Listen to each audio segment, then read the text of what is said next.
I've had the GH5-S for a number of years, which was a great option for someone like me wanting to film stuff in 4K 60fps, but now I have the GH7, and it's better in almost every way. Now there were many small reasons for me upgrading to this new camera, and also many reasons for why I filmed the mundane today, and in this video I'll be talking you through all of them in a sort of first impressions, review type style of video. So why am I filming the sewage works again? Well, if you remember that Asda walk I did that one time, sometimes it is nice just to capture mundane footage. When you move house to somewhere else, you'll notice how little you actually captured of your old way of life. And suddenly all that footage becomes super precious. So who knows, a walk past the sewage works might end up being one of my most treasured and re-watched home videos. Maybe. This hasn't been an impulse purchase. I've been accumulating a list of niggling problems with my existing equipment, and I've been waiting for the thing that remedies all of them all at once. And the GH7 happens to be all that, and I'm very happy with it, even though it did cost me quite a bit, and I'm only using it to film muddy puddles and sewage stations. So coming from the GH5-S, that could already capture 4K 60fps footage, which was the standard I aimed for about 10 years ago, and is probably what I'll still be filming for the next 10 years. So I don't need any of the GH7's superior features, like how it can now capture 6K 60fps. Though it's in a stupid aspect ratio, so I probably won't use it.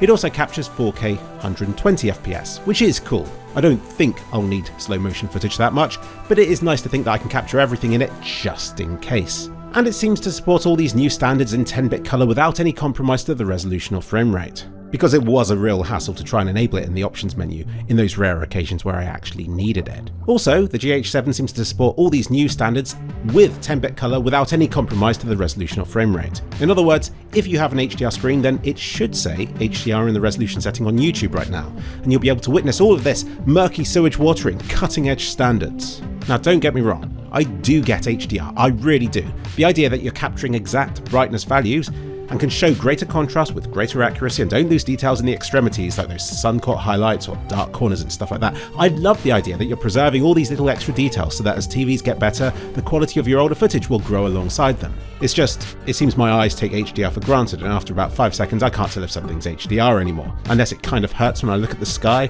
or if it's fake HDR and a white piece of paper is shining as bright as the sun and it's clearly wrong, or if I move my cursor over a bright bit of the screen and it's brighter than the cursor is. That's the only way I know that HDR is on most of the time. So given how much hassle HDR is to capture with and to display on screen, it's a surprisingly thankless technology. Support for HDR in programs is still fiddly at best and broken at worst, and it's very slow to render.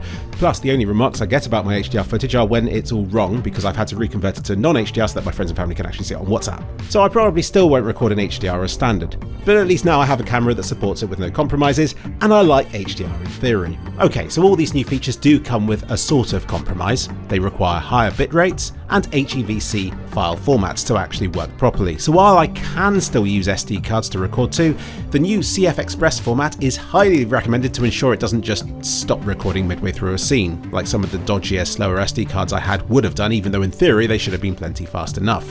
Come to think of it, I hate SD cards. They're delicate things that would randomly go read-only until I poke them a bit. I've had a few just fall apart in my hands. So while I hate having to get a new standard with its own unique size and card readers and stuff, and especially one that's a bit more expensive, these CFExpress cards definitely feel like how SD cards should have been made in the first place. They're solid feeling, a nice shape to hold, yet still small enough to slip into small holes. So not like your mum. Now since the GH6, there's been a super high-res mode on these cameras that takes multiple pictures and then composites them all together. It's how phones have done good pictures for ages, so it's nice to see this now being done on actual good cameras like this one as well.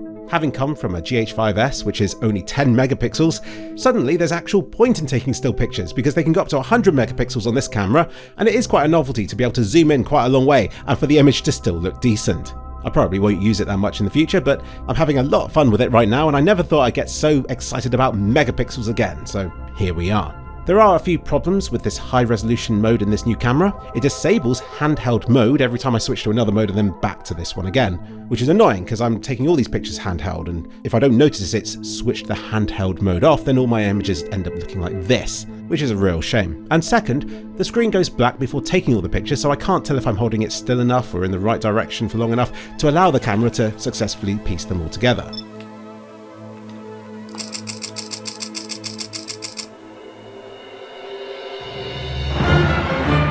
And thirdly, I still feel like phones make better use of software to enhance the images, but it's a step in the right direction.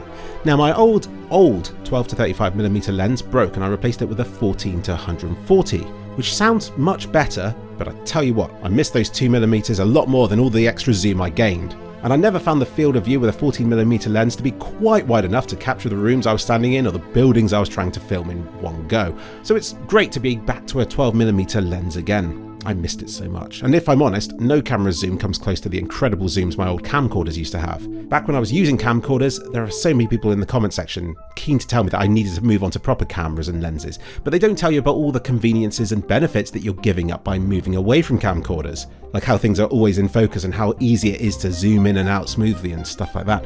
Also, I've not been too impressed with the focusing of the GH5, so the only way it can know if it's in focus is by pulsing in and out of focus from time to time, and I got really tired of people criticising my footage for that reason.